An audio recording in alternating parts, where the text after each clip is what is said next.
Good morning and welcome to this part of the series, and it's Herbs When There Is No Doctor.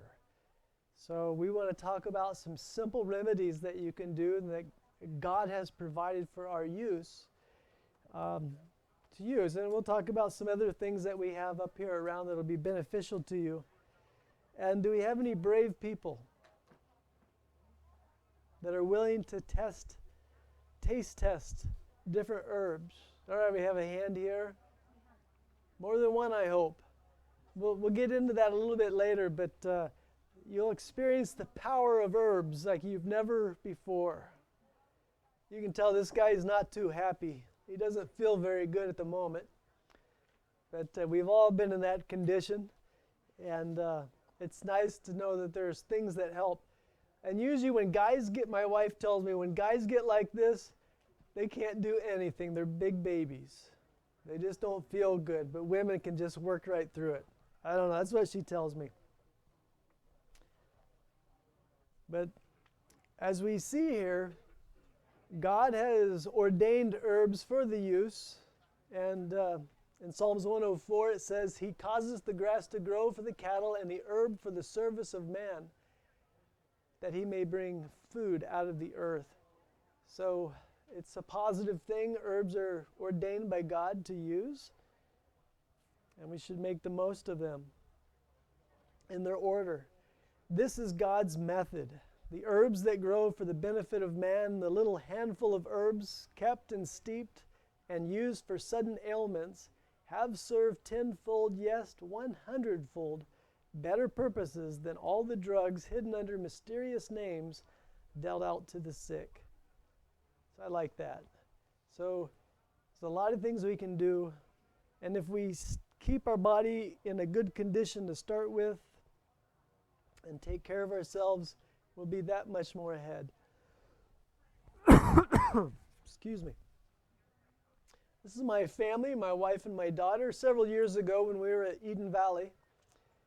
And picture my wife. She was sitting across the ravine, and she was sitting on a big log, and there was a big cottonwood tree kind of just real close to the ravine, and so there was a rope hanging down, and you could swing from one side of the ravine to the other side. And I was on one side, and she was sitting on the other, and I thought, oh, how beautiful she is. I said, I'm going to wow her off her feet. I'm going to play a Romeo here on her. I'm going to swing over. I'm going to land behind her. I'm going to take her in my arms and do a double dip on her and give her a big kiss. And she's going to say, wow, this guy has finally turned romantic. It didn't work out quite as I had planned. As I was swinging across, I decided it was time that I start my turning to get behind her. And I made a last-ditch effort. You know, you're really going fast on the rope. And I made that last-ditch effort to turn around, and I buried my knee right in her cheekbone. And I hit her hard, too. And she went, oh, and she covered her face. And I mean, and I was groveling because I knew I was in the doghouse. And I said, dear, I'm sorry, you know. And anyway, I had her pull her hand away, and it was already a big purple noogie. It was really swollen up. I thought, oh, no. So anyway, we take her home and get her in the house, and then I go screaming off on my bicycle to find my favorite plant that saved my marriage. Here it is. There's several of them. This is comfrey. Now, typically, if you prune comfrey, it'll grow short and a lot more leaves, and I haven't done that. And if you allow it to grow high, it'll get the bluebells on it or the pink flowers. But anyway, another name for comfrey is bone knit. And comfrey is great for healing bones. It's great for contusions and bruises. It will take the bruise out of your skin. It'll help take the pain away. So you could use the leaves and the roots, and it's very healing to those areas. Now, the FDA does have a problem with this plant. They say it does have an alkaloid in it, and this alkaloid can cause, according to them, liver damage. So if you want comfrey that has a very low percentage of this alkaloid, you just want to use the bottom leaves or the mature leaves. If they have a couple bug holes in them, that is proof that that alkaloid is not there anymore, or a large percentage. So people in Asia, in Africa, and in the South Americas, a lot of the women drink this for bearing children because it's a cell stimulant. It makes the cells just become more and more. It's a proliferant, is what they call it, a cell proliferant. And so they drink it as a tea, and they drink it for other women issues as well. So comfrey can be very helpful. It's great for if you cut yourself. I had this experience. I was sharpening a hoe with a file. I had the hoe in a vise, and I made a bad mistake. I didn't have gloves on, and I cut this wide open, the web of the hand. And when I see blood, I turn to mush. I faint. I can't handle blood, especially my own. And so anyway, my wife wasn't at the place. We were at a lifestyle center in Tennessee, but another lady was there, Darlene. I said, Darlene, help, I'm in trouble. I was holding my hand up here. And so I get to the sink, I'm down on my knees because I'm about ready to pass out, and she's washing it with water.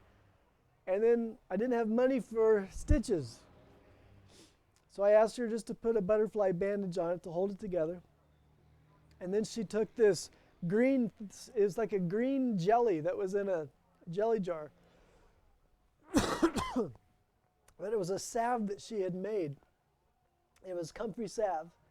And she put that on the cut, and in 3 seconds the searing pain was gone. And it healed very quickly. I was very impressed. So comfrey became my best friend at that time. And that started my love affair with comfrey, and it saved my marriage, so it's good stuff. And I've used it for so many issues, and it works very well. Okay, so we're talking about wounds now. And there's a lot of things that you can use for wound compresses.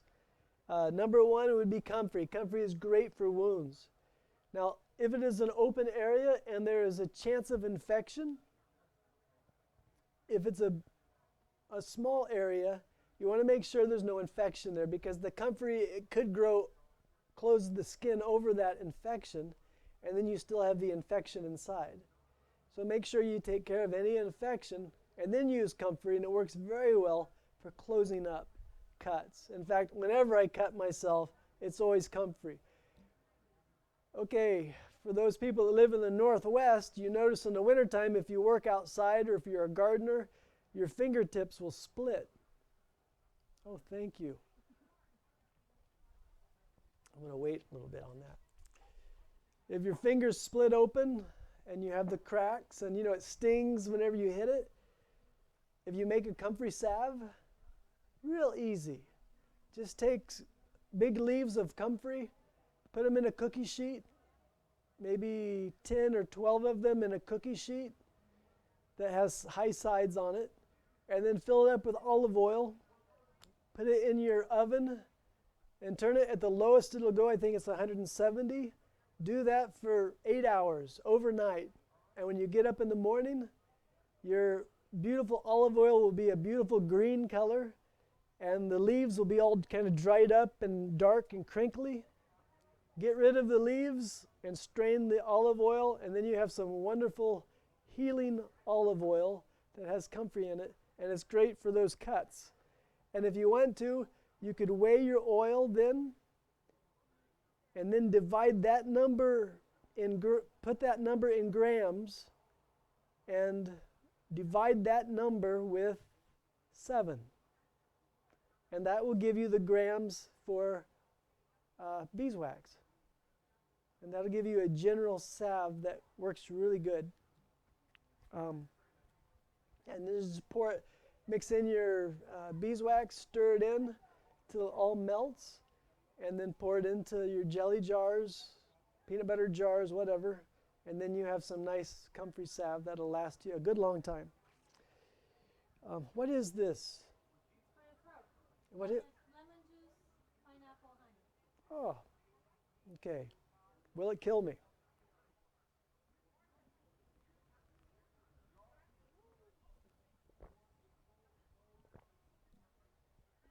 Thank you, Magda. Here's an oldie but a goldie. Jethro Klaus, Back to Eden. And you've probably seen this, and you've seen it in other people's bookshelves. I don't know if this brother ever became an Adventist. I know his children did, but he used to run sanitariums for the Adventist, Wisconsin area. So interesting man, interesting book. It's a big book, a lot to read, but he's got recipes in here and many good things. So I recommend that as a good read. Okay, pushing on, wound compresses, plantain.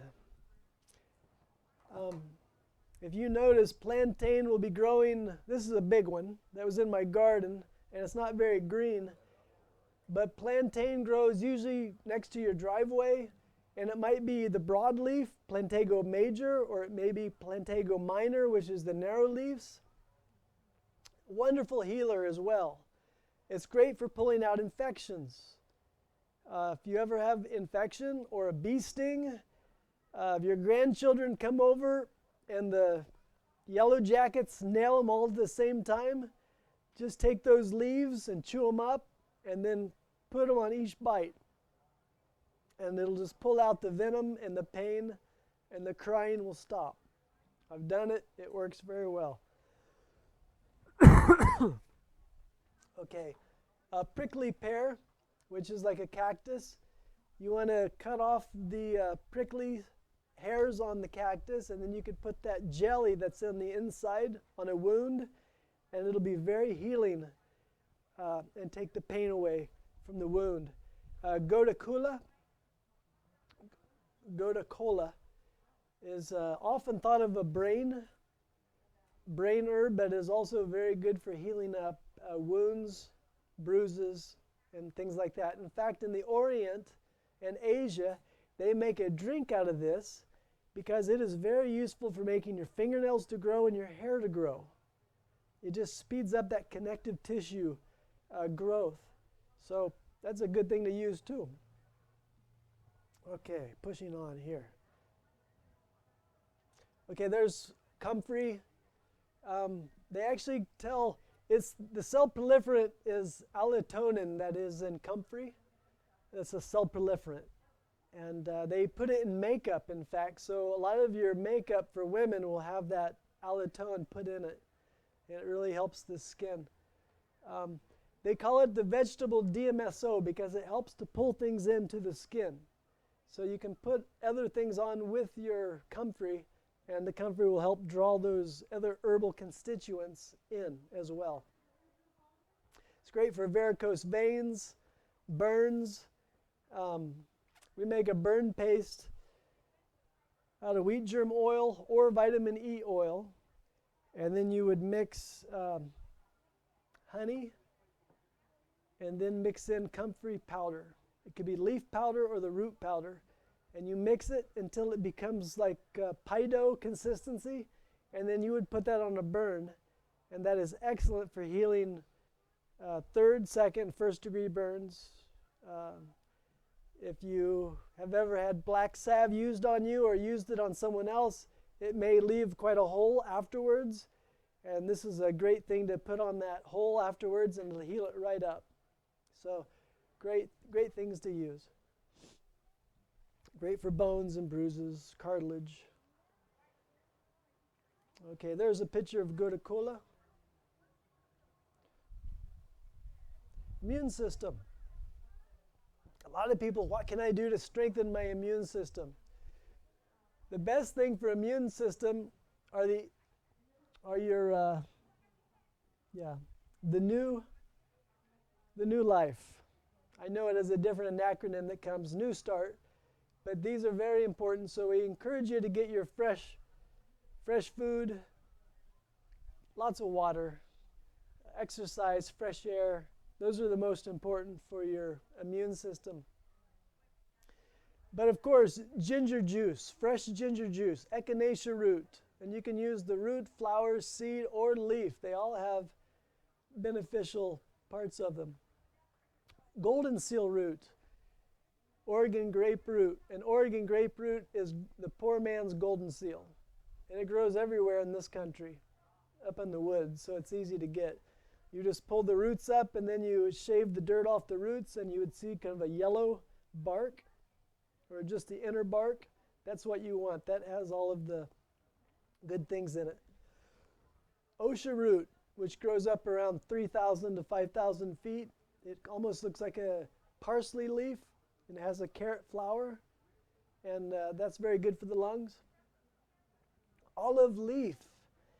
If you're fortunate to have a olive leaf or olive tree growing in your yard, the leaves are so cheap. They're so almost free, basically. So you would take those leaves and you would take that as a capsule, or you could make a tincture out of those leaves. Extremely great for stopping antiviral and antimicrobial activity. Very helpful. Licorice root is great for your viral issues. Licorice root is great for so many things, unless you have high blood pressure. And then it could cause a trouble with your high blood pressure, so you don't want to get the deglycerized licorice. Otherwise, it's great. Spilanthes. Who have heard of spilanthes? Okay, toothache plant is another name. Do we have any brave souls? Now, I know this brother put up his hand. I want you guys to try this out. These are the buds from spilanthe, little flowers. And just chew this up and swallow it. And you're going to have an experience that you'll never forget. Anybody else willing to try it?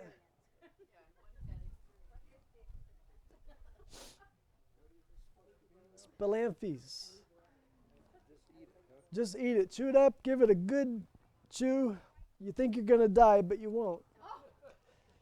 The kids, we grow this at Mission Creek, and the kids will go out and just eat it because they like the experience they get from it. It does numb your mouth, so they use it for toothaches. They'll put it there, and it'll help numb the area. I don't know if you could use it in dentistry. It might cause some issues. But it's much like echinacea in that the polysaccharides will stimulate your immune system. So you're doing yourself a real favor by eating this.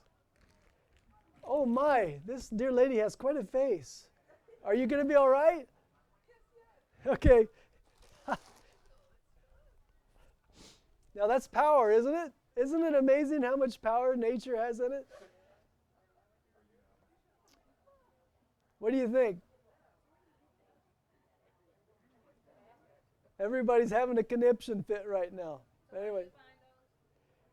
India. I got the seed from heirloom seeds, and I just plant it. It's an annual, so several months you'll have flowers. Does this have more application than just orally? You can use it to stimulate your immune system, but you would take it orally, I suppose, or by capsule. But you wouldn't put this on an open wound? I suppose you could. I haven't. That's a neat idea. All right. So we talked about spilanthes. Elderberries. You had some elderberries this morning in your drink. Elderberries are great for the immune system. Elderberries are also known for shaking disorders. They help people that have shaking disorders. So it's helpful. Astragalus root of course, and garlic we know of. Just to push on, here's echinacea. Echinacea, have you heard of snake medicine? Echinacea was the snake oil medicine that they had years ago. If you would get bit by a brown recluse spider bite, or you get bit by a puff adder snake, possibly a rattlesnake, it causes trouble in the tissues, the skin tissues. And the echinacea would stop that from happening. The venom would have sorry, I'm not thinking of the right word. It would break down the skin, and this would stop that from happening. So if you ever get bit by a brown recluse spider bite or a poisonous, anything poisonous, just take a whole bottle of echinacea tincture or capsules. It won't hurt you a bit. Just take the whole thing, and it'll stop that from happening. Some people may have a temporary skin disturbance, but don't give up. It doesn't last very long. Polysaccharides, it's great for immune stimulating. Echinacea augustifolia is hard to grow, but it's the most powerful. But you can also get the Echinacea purpurea, and that also has power to help. Okay, there's the elderberry. You want the blue or the black berries. I would stay away from the red and definitely from the white berries. Don't ever take a white berry.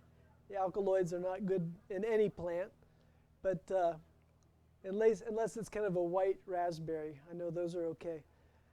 But anyway. The blue and black are great, yeah.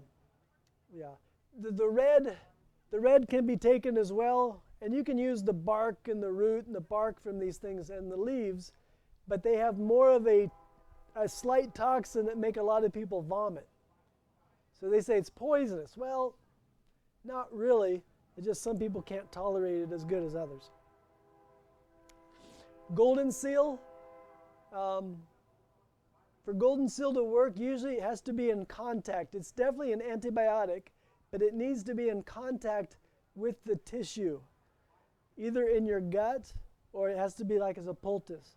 You just can't take it as a capsule and think it's going to work as an antibiotic like a normal antibiotic would. It has to be in contact to really work the best, as I have found. I wouldn't use this during pregnancy because it is a uterine stimulator, and you don't want to have any miscarriages or anything like that. Okay. Oregon grape, which grows behind my house up in the woods. I just forgot it to bring some. But you can eat those grapes, and they'll taste like berberine, which is the main constituent in Oregon grape or in the one that we just saw there, golden seal. Antibiotic, it works great for canker sores, and the roots and the berries you can use. Garlic. Garlic is good for so many things. High blood pressure, reduces stroke potential, it's antifungal. High blood pressure, it's a mild expectorant. So, you can use garlic for everything, and you can enjoy it. If you like the taste of it, go for it. Okay, there's olive leaf. Olives are great, but you can also use the leaves. Bacteria, retrovirus, protozoa, useful for chronic fatigue syndrome, fibromyalgia, heart disease, high blood pressure, herpes infection, yeast infections. So it can be used in many areas. Pine. Now, we talked today about resveratrol. Resveratrol comes from the pine bark, and it's an OPC. It's good for your blood vessels, but you can also use the needles and the resin, different uses. If you want to make a nice cough syrup, take a big, like a quart jar or a gallon jar, and just fill it up with those big green needles. Pack it full. and then fill it up with honey. Set it on a fence post and let it sit for a month or two in the day and the night out there. Just leave it outside and it'll turn a nice pretty green from those needles, and then you've got some really high vitamin C cough medicine there, or when you get a cold, it's helpful. Usually the longer pine needles work best, those nice soft ones. Yeah. Like the Gentle Jeffrey or the Ponderosa. Yeah. Okay, here's the OPCs that someone was asking me about. These are derived from grape seed or pine bark extract. And it defends against fat, water-soluble oxidants. It stabilizes blood vessel walls, and it reduces inflammation. So if you're dealing with any of those, eat your whole grape. And if it has seeds, eat grapes with the seeds. And it's not so bad. You can get to enjoy it. Or you can go out and chew on a pine tree. They actually make it easy for you now, and you can get it in capsules or a powder form. But very helpful. They found it helpful with Alzheimer's and Parkinson's disease, cancer, diabetic retinopathy, and macular degeneration. So many uses. So we can use these things for our benefit. Licorice. Licorice is awesome. Licorice can be used for almost everything. It helps in so many areas. Allergic reactions. It's a stress adaptogen, adrenal tonic, and for hypoglycemia. Bell's palsy and Lyme's disease, they're using it for cancer, canker sores, celiac disease, Crohn's disease, gastric peptic ulcer, chronic fatigue syndrome. The list keeps going. So they're using it in so many ways and having great benefits from it. Plantain. We talked about plantain. And again, it just works in so many ways. Parsley. I think that one slipped in there, but parsley, basically we would use that for our, if you'd have urinary tract infection, parsley is a great cleanser for your urinary system. But it does so many other things as well. In fact, help me. He lives up in North Washington. He's a naturopath. We were just talking about him. McClintock. In his book, which I have somewhere, it's under the seat of my car, he talks about that they say if you have parsley in your system, that cancer can't exist in the same body. So eat lots of parsley. But they did say that there is a possibility that it could block the B12 absorption from your system, so be careful on that. Chlorella does that. Okay. Chlorella. All right. How many people go to war with this plant in their yard every year? You shouldn't. You should love this plant. Embrace this plant. Dandelion is a wonderful plant. It pulls a lot. It has a deep taproot, right, that people hate. But that deep taproot brings up lots of minerals. There's a lot of good things that it brings up. How many people get hit with depression? Especially in the Northwest here when it's those cloudy days and there's snow on the ground and it's just blah, blah, right? That's the time you should get the dandelion that you've dried and take the dandelion. The root and the leaf would be very beneficial. It's a good cleanser for the liver. It helps with urinary issues as well. And You know, a lot of people have these toxic hormones in them, and it makes them depressed. And maybe we don't eat a good diet, so we're not eating like we should eat. And if we're on the typical American diet, which they call SAD, right? Standard, you need some of this to make your liver start pushing bile out. You want to push out those bad hormones. And so we recommend eat something bitter. And this is just one plant that has a bitter to it, but it's full of vitamins, it's full of minerals, and I would encourage you to use dandelion and make it your friend. Now, of course, if you have sprayed your yard, you wouldn't want to touch it for 3 years, at least. But get somebody's clean dandelion that the dog hasn't marked and use it for medicine. And a good thing, you know what, the old folks used to do this every spring. It'd be a spring tonic or a spring cleanse. You would go out and you'd gather all the greens of these good plants that you know, and you would make either a nice salad with it or a pottage, a soup with it, and enjoy it. And it would help cleanse out your system.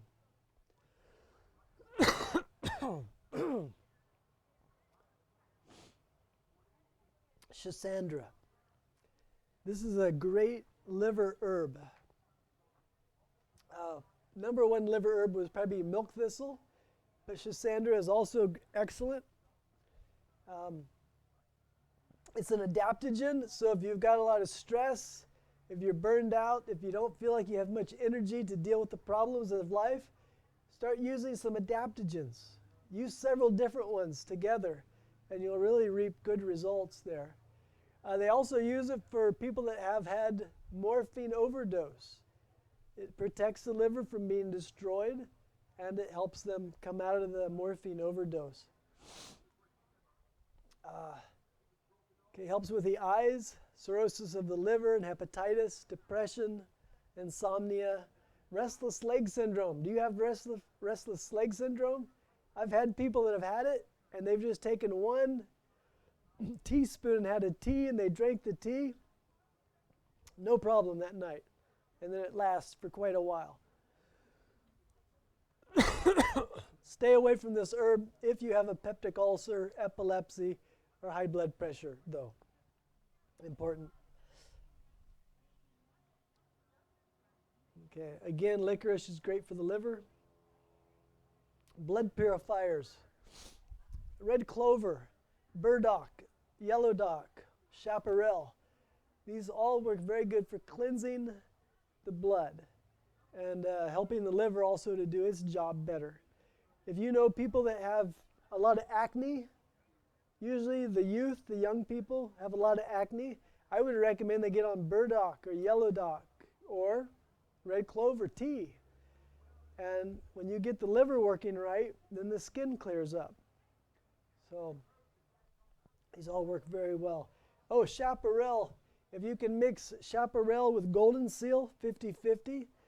If you know someone that has had a lot of chemotherapy, and so now all this chemo is in their body, if you need to detox them of the chemo, that's what you do. 50% golden seal, 50% chaparral. And that will help detox their system of all their, all the yuck, all the chemical stuff. But they will go through a very hard time as they're going, getting purging it out of the system, but it will help. Red clover, usually typically people use just the blossom for the blood cleanser or blood purifier. It does have anti-cancer properties, the lymphatic problems, it helps with that. It's rich in iron and copper. It helps with high blood pressure. It promotes an alkaline environment in the blood. And it helps with the shortness of breath and stamina. So many good uses. Burdock root, great. In Japan, they use it as gobo. It's like a mainstay for food, high in nutrition. Antimicrobial, helps with boils and acne and skin infections. You could poultice it right on the skin, or you can also take it internally, and it will help that way as well. Rheumatoid and osteoarthritis, it's benefit for. You're working with the liver. You're helping to get rid of the toxins in the liver, which helps everything else work better. In fact, if you have bone spurs, you want to make a root decoction. Now, difference between a tea and a decoction is a tea is from usually the leaves, the gentle parts of the plant. A decoction is usually made from roots or the stems that are harder, and they need to boil longer. So you might be boiling from 20 to 30 minutes instead of 5 minutes. Usually for a tea, you would just pour over hot water, and that would be it. But for bone spurs, so you make a decoction, and you would drink it daily, 2 to 3 times a day, a cup. And you'd also take 8 to 14 alfalfa tablets daily while drinking the decoction. And it really helps with bone spurs. It really helps. And also the calm here, if it's a calcium bone spur, then the calm, which is magnesium, is very helpful as well as getting rid of those bone spurs.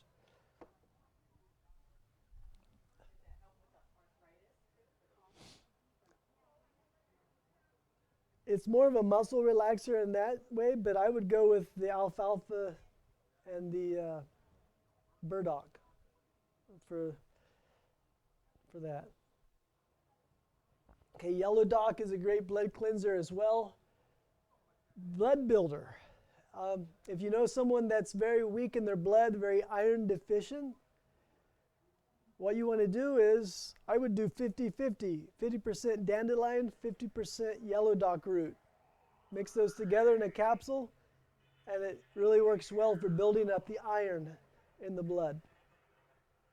And there's many good things with, you could make a raisin, prune, apricot juices, and those have lots as well. Okay, yellow dock. Excuse me. Herbs for hypertension. Garlic, coleus, dong quai, hawthorn berry, kudzu root, and then the tomato, carrot, and broccoli need to be taken together.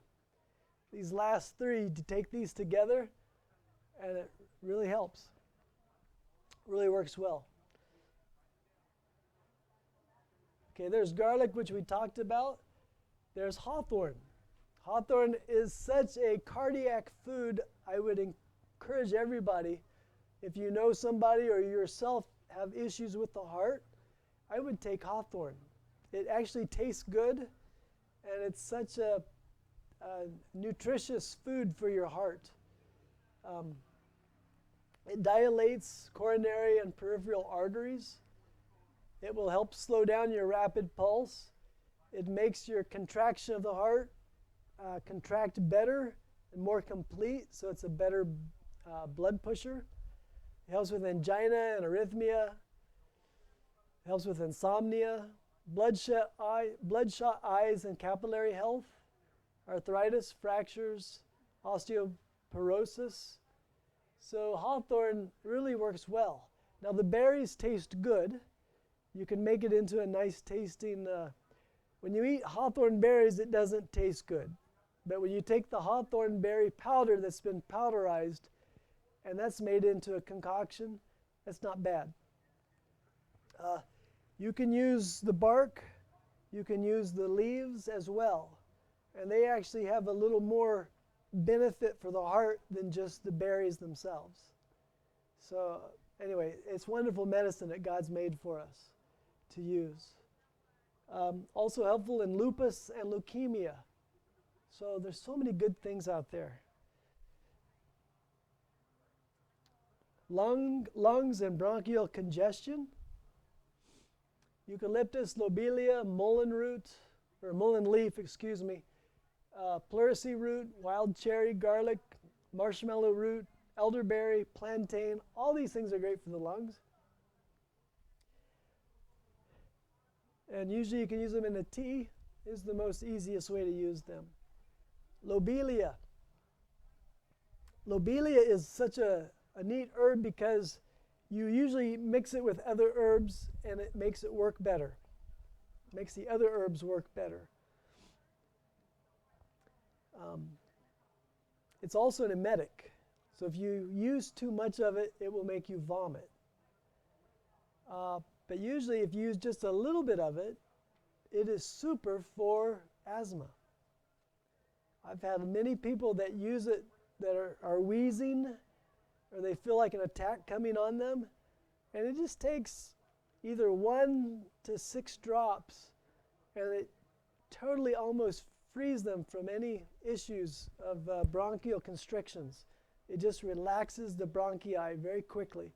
So you just put some in your tongue and it works great.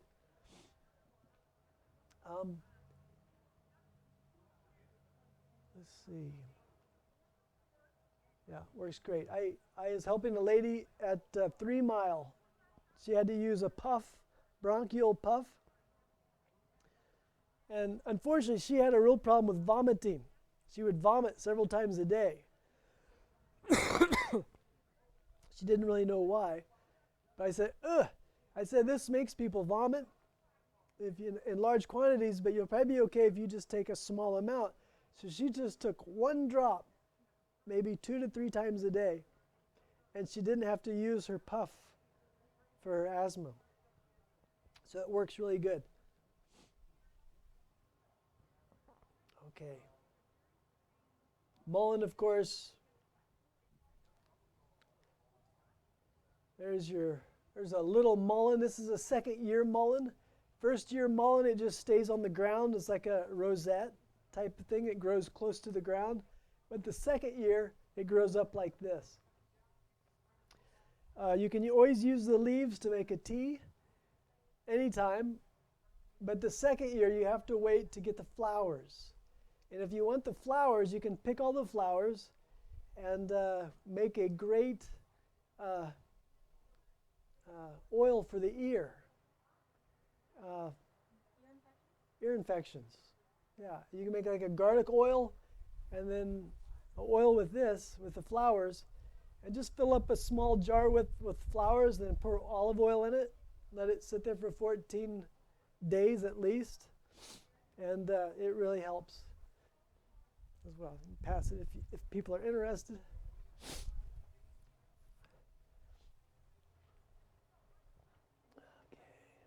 Plantain again. Sore throat. Slippery. Pardon? Oh, my throat's okay. I just clearing up all this catarrh here. Herbalists are the worst, like doctors. They don't take their own medicine, right? We need to. Okay, myrrh gum is good, which my sister brought out here. The other one here. Yeah, myrrh gum, myrrh oil, very helpful for the sore throat. Licorice root again, comfrey, cayenne, lemon and honey, ginger root, slippery elm. It's hot cayenne. That's different. We'll talk about that later. Slippery elm's pretty neat. I don't think it grows in this area, in this part of the land, but you strip off the outer bark and then the inner bark, you strip that off and you can chew it, and it's very mucilaginous and it coats, and it's very helpful for sore throat issues as well as other things out there. Okay, cayenne is great. Cayenne is a great first aid herb. So if anybody ever cuts themselves, you can throw cayenne, either tincture or powder, in the cut, and it'll stop the bleeding. Or if they're bleeding and you can take it internally, it usually helps to stop the bleeding. And probably very important is people that are having a heart attack or stroke. It's great to have cayenne tincture on hand or powder that you can make a drink with. and have somebody drink it or take it by mouth right after it has happened, if they're able. We had a lady at Eden Valley. She was talking to her daughter. They were both patients, and she had like a mini TIA, mini stroke, because she just started staring at her daughter, and they stopped the conversation, and she couldn't say anything. And she was just like, so her daughter, help, help, and Dr. Cherney was there very quick with a glass of water with 2 cayenne capsules that he put in the water. And he said, drink. Somehow she was able to drink it down. And she was very angry afterwards. But she could talk. She hated cayenne. But she was able to talk. So anyway, I would always recommend have this in your glove box of your car. You come on the scene where somebody's having a heart attack or a stroke, give them a couple shots of cayenne, and you might just save them. If not, you'll just make an enemy, but that's all right. Shepherd's purse. Here's a shepherd's purse that I made years ago.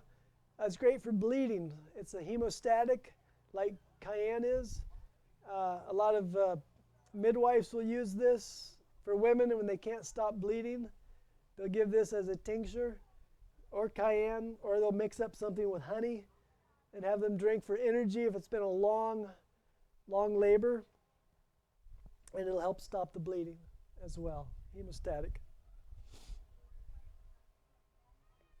There's myrrh.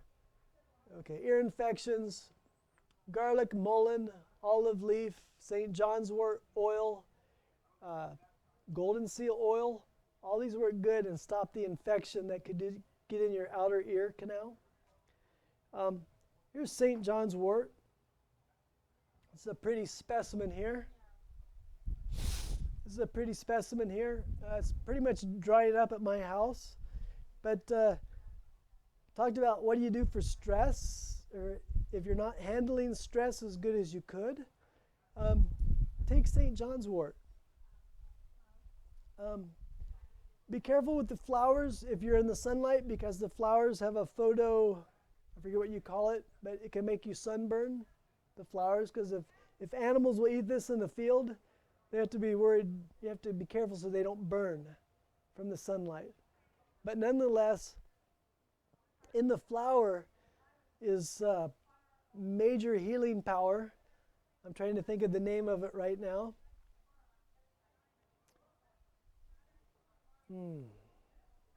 It has escaped me. But if you cut a nerve, you can put all these flowers and put it into some olive oil. Pour olive oil over the flowers.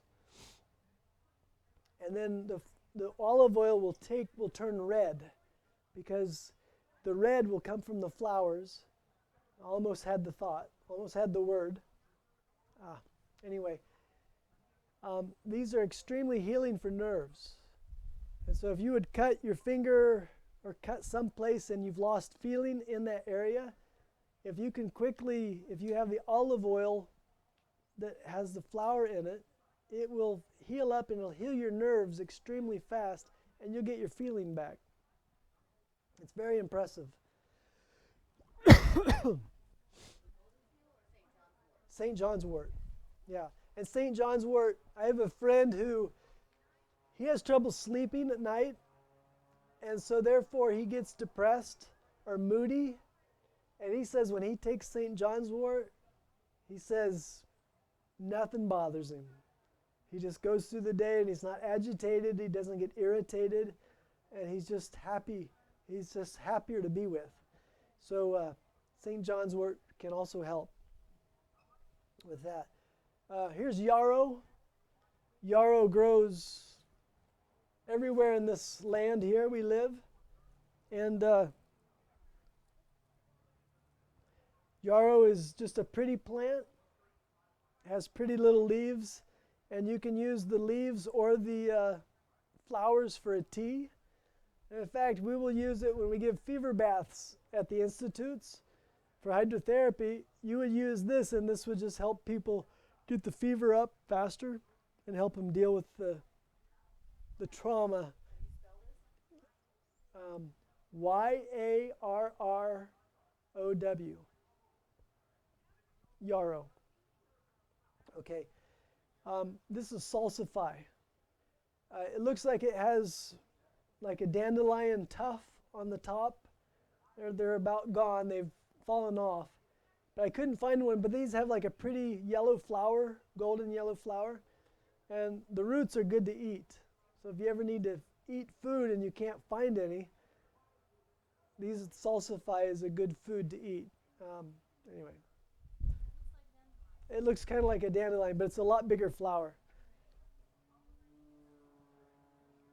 Okay, that's basically all I could find at my house. There. Okay, there's St. John's wort. Thank you. Hypericums. The red that comes from the yellow flower is hypericum. And they're very healing to cuts and nerve healing.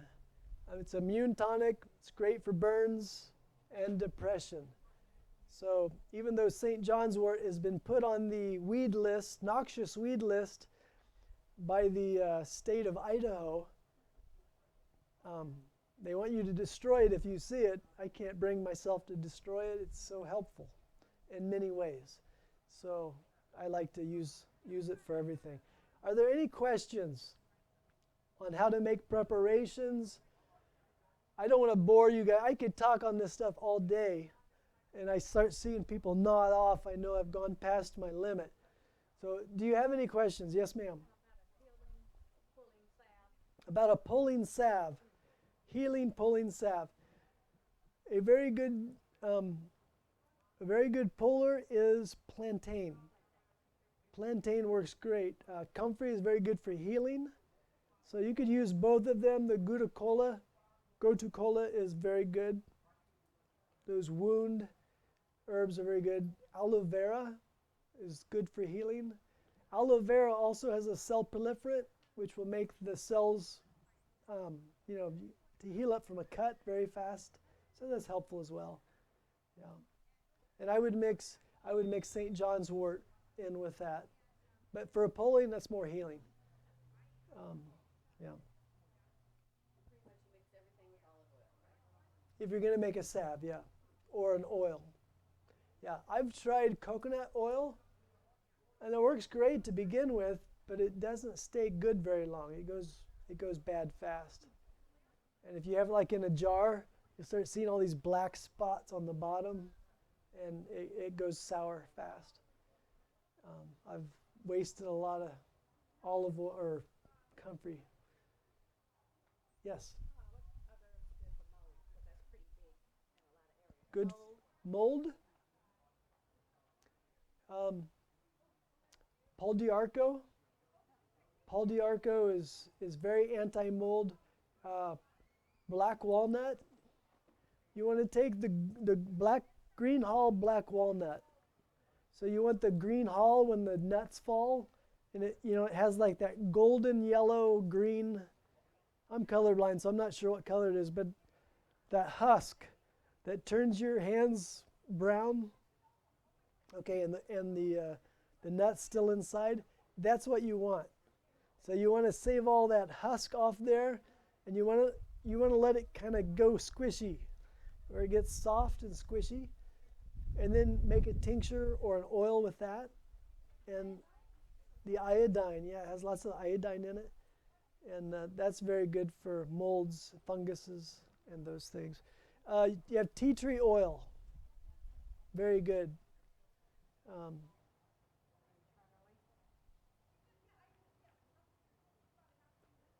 No, I probably wouldn't use. People with more experience with that might say yes, but I don't know how. So I would say no. Yes? Talk about pine needles, putting honey in a jar and stuff it with the pine needles that the ends in, right? The tips in? Yeah. And then the ends out? No, just put all the pine needles, the whole thing in there, and then put the lid on after you've poured the honey in. In the sun for a couple weeks. Yep. And you take it as a cough syrup, or you take Yeah. it as an immune system? For either, because it's high in vitamin C. That honey pulls out all that vitamin C. It would make you palatable, probably. Yeah, it would make it taste better. Sure. Yeah, the honey would keep it for a long time. Any other thoughts? Okay. Thank you kindly for your kind participation. Thank you for being willing to take that terrible. How's your mouth right now? You survived? Just a little bit of a different flavor or sensation in there? All right, well, you can be joyful that you've helped your immune system and you've experienced something you've never experienced before, and now you have something to tell. You've got a story to tell now. Toothache plant or phyllanthes? Spilanthes? How do you spell that? Spilanthes? Yes. On the microphone. Oh, Spilanthes.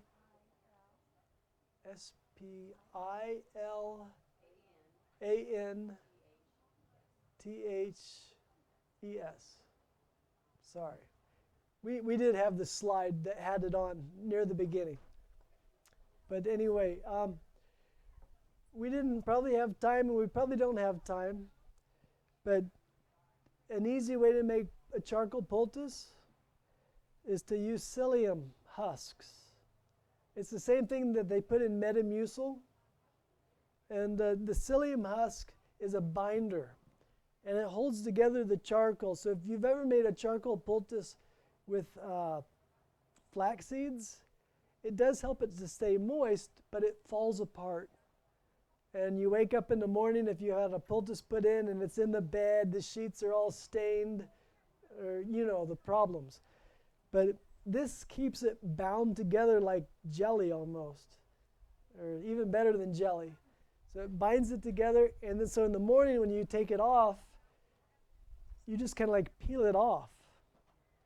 And just peel it off and take a shower, and it doesn't get into your sheets. And if you wrap it with saran wrap, it just stays right in place. So psyllium seed is a nice binder for that. All right. Thank you very much. Can we have a word of prayer? All right, let's have a word of prayer to finish up with. Heavenly Father, we want to praise your name because of all these wonderful things you've made. And thank you for the many people that have gone before us that have figured these things out, or maybe have brought the knowledge from Grandpa Adam and Grandpa Noah, and we know so little of it today compared to what used to be known. But thank you for what we do know. Thank you for your mercy to your children on earth. We ask, Father, that you would help us to be a blessing to our friends and neighbors, our family. Help us to use these little things that we've learned, and we ask that you would add your blessing to them, that they may encourage and help those around us. Thank you, Father. We ask for your Holy Spirit. Please baptize us afresh in your Spirit, Lord, that we might think like Jesus and live like Jesus and reach out like Jesus. Thank you. We long for your coming, and we are grateful for it, for we ask it in Jesus' name. Amen.